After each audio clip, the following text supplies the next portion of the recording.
This is the continuation of the previous video, what will it take to unite the Tamil community. A union of people and the sum of their minds, might and forces can only be produced by union of separate men. But as each man's own strength and freedom is the chief instrument of his own preservation, how can he merge his with the others without putting himself in peril and neglecting his care he owes to himself by nature? Therefore, the dilemma is to find a form of association which will defend the person and his property of each member of the association with the collective force of all. That means a man is committing himself, but we must all get together and protect him. I hope it's clear that to defend the individual freedom and property by the combined force of all, and under which each individual, while uniting with the others, obeys no one but himself and remains as free as before, but with the protection of the combined force of all. That is, he is free as before, owns property as before, but by merely associating or uniting, he gains more power. When man experiences this bliss, he cannot remain tribal anymore, or he will perish soon. If Tamils do not unite, this will happen to our great heritage. I may be gone in the next 30 years or so, but the community must continue. This union be achieved by each man totally alienate all his rights of his might to the whole community. Since everyone gives up completely and absolutely, it is same for all. Because it's same for all, it is no one's interest to make the conditions of association difficult and onerous. In simple terms, the law of union will be uniformly applied to all. You will gain more than what you have or may have gained as someone else. But the fact is that you will gain more than what you have. That is sufficient motivation to unite. How to unite people? To unite people, there must be compelling features and visible benefits in the union so formed. The question is, what will they get in return for uniting with another man and other people? People are born free in nature, and it is their birthright to be free. But little do they know that they are dependent on nature to be free. So basically, they are not free, but part of a natural system, which is common to all and taken as granted. It is their birthright. As long as they can control this natural environment and live, they will remain free. But when conditions become too burdensome, they want to unite to preserve them. The crux of the matter is that a man needs both selfish motives and common motives to survive. How does one merge while preserving his selfish nature? Man can survive to a certain extent by being selfish, but if he wants to progress, he needs to form union with others. The challenge then is to unite without losing one's uniqueness. This paradox is solved by the omnipotent, omniscient, omnipresent, omnicompetent, omni-equivalent, ubiquitous constitution. We need both freedom and sense of union. One must not lose his freedom, and one must not take away one's freedom, and at the same time one must feel strong and free within a congregation or communion. When neither of it happens, we lose our humanness and we regain our natural strength and become animals in nature. One must never lose sight of the humanness, free to belong and free of belonging. Looks paradoxical, but it's possible. Can man preserve himself in nature alone by himself? Possibly till the next beast encounters him. Earlier man barely made to the age of natural death. It was invariably a brutal or a bacterial death. So then there is no reason for man not to unite and combine his resources. But then how does one combine his resources without losing them? It is by the covenants and the articles of incorporation, a set of rules all are willing to respect and obey. That is modern democracy. So then if we are going to unite the people in the modern society where the fear of the beast has been removed, he must feel the necessity to unite. So then what do we have to offer the people to unite? A sovereign state is a good one where he can remain free and united. When the Sri Lankan Sinhalese started alienating Tamil freedom, the Tamils at the beginning tried to negotiate a solution peacefully, then by peaceful agitation, and then by violent means. That is quite natural.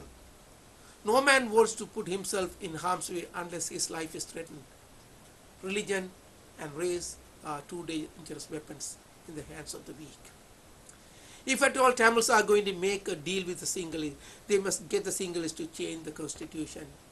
Any other deal is not a deal. Any other agreement signed is not an agreement. The constitution is the supreme law of the land. That is what has to be changed. Any agreement that is made outside the constitution is not a valid agreement and can be changed or abrogated at will.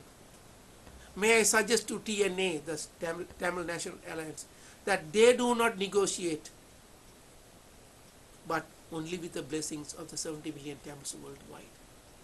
But then no one negotiate with murderers. Tamils must not behave like ignorant, selfish people. Trust without responsibility and words without deeds are empty twist of the tongue. Tamil must think not for today, not for tomorrow, not next year, not even 10 years, but at least for the next 10 generations. Freedom has no end. It is not something bargainable. It is all or nothing. No citizen need to bargain for his freedom. It is an inalienable right given to all citizens. Freedom has no color, no class, no caste, no boundary. Freedom is the essence of life that creates goods, services and markets. It allows one to be the best at what he or she is. The Sinhalese in Sri Lanka has nothing to give the Tamils, and the Tamils have nothing to get from the Sinhalese. Any Tamil who wants to represent the Tamil people should present himself or herself to the Tamil people and make a case for his candidature. We need to know the credential of the person who is going to represent us. That will allow us to know the education, experience, the road he or she traveled, and the usefulness to the Tamil people. We are not interested in the KPs and the MPs and the GGs and the SJVs. That is of the past. Now we have seen the best of democracy and the way it functions to benefit the people. We all know that Tamil people are very smart, but how are they smart? And how smart are they in their smarts? Everyone is smart. There are several forms and types of smartness. What is your intelligence? Everyone is intelligent in their own way. Here is my take on Tamils. They are very smart in sciences. Political smartness, how dumb are the Tamils? If they are trying to make peace with the Sinhalese, how are they going to do it? The constitution is the supreme law of the land. Then they must begin to understand the judiciary, the executor, and the ordinary public. Are the Sinhalese peace-loving people? As a group, will they respect the Tamils? For 60 years, it didn't happen. Anything that contravenes the constitution is null and void. Constitution, the act, is the act of collective will and cannot be easily changed. It will probably need 2/3 majority. So unless there is constitutional changes guaranteeing equality, fraternity, liberty and justice, there should not be any deal or the aspiration of the discrete group of people. There should not be any deal. Anyways, they want the war, so they write the rules and they write the history. It is done deal. Why are we going to them? The worst is over. Possibly we had to be subservient for some time till we find a means.